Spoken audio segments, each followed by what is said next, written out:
अस्सलामुअलैकुम वरहमतुल्लाहि वबरकातुह। उम्मीद करता हूँ आप खैर व आफियत से होंगे। पारा नंबर 6 सूरतुल माइदा का रुकू नंबर 9 पढ़ेंगे। अऊज़ु बिल्लाहि मिनश शैतानिर रजीम। बिस्मिल्लाहिर रहमानिर रहीम।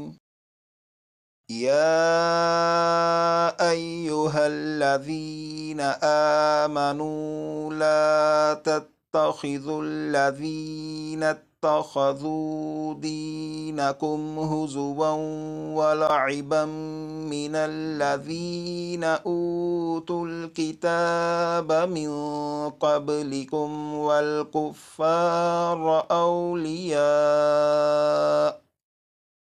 واتقوا الله إن كنتم مؤمنين.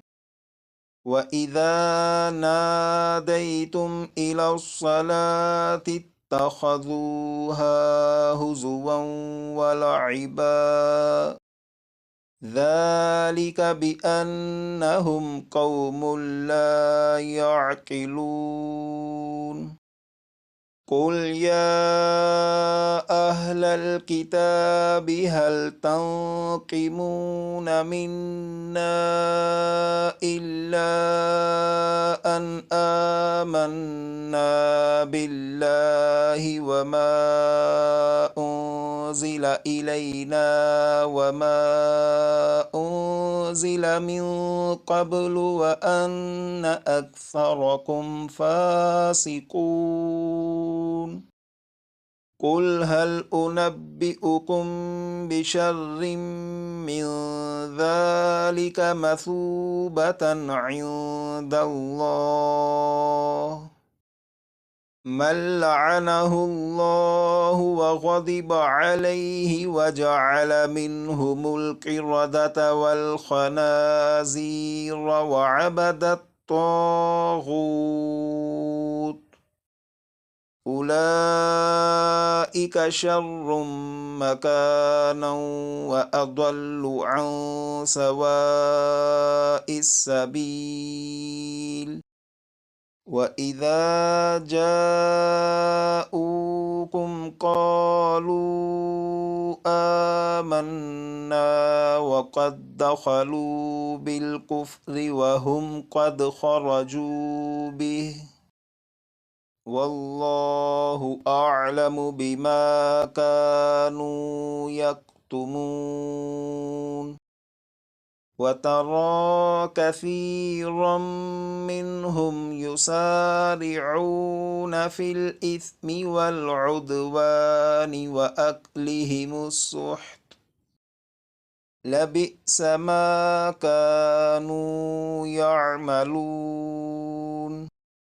لولا ينهاهم الربانيون والأحبار عن قولهم الإثم وأكلهم السحت لبئس ما كانوا يصنعون.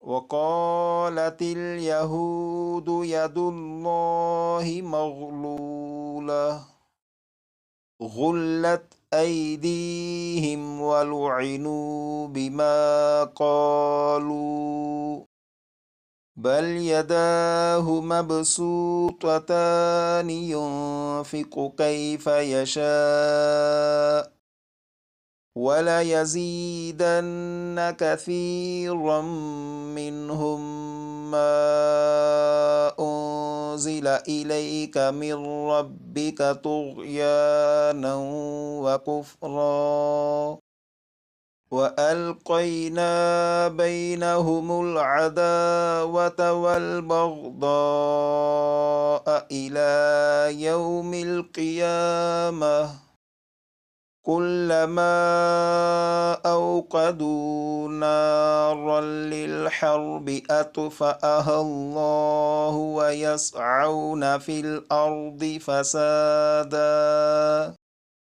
वल्लाहु ला युहिब्बुल मुफ्सिदीन वलौ अन्न अहलल किताबि आमनू वत्तक़ौ लकफ़्फ़रना अन्हुम सय्यिआतिहिम वलअदख़लनाहुम जन्नातिन नईम वलौ अन्नहुम अक़ामुत التوراة والإنجيل وما أنزل إليهم من ربهم لأكلوا من فوقهم ومن تحت أرجلهم منهم أمة مقتصدة وكثير منهم ساء ما يعمलून।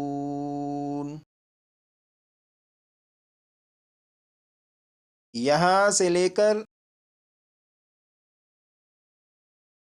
यहाँ तक इस रुकू को 3 से 4 मरतबा पढ़कर अच्छी तरह याद कर लीजिएगा।